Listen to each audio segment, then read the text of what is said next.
শুধু রমজান রোজা রাখলে সারা বছর রোজা সওয়াব পাবেন না।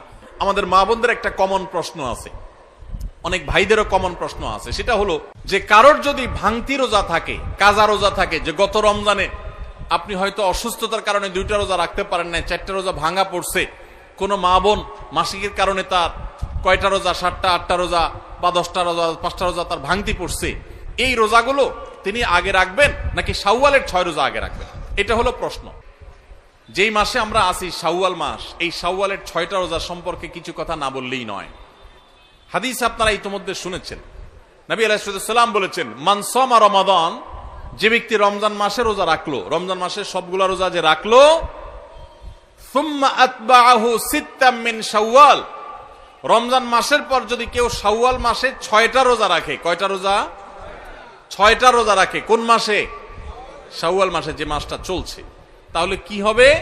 কানা কাসিয়ামিদ দাহর, তাহলে সে সারা বছর রোজা রাখার সওয়াব পাবে।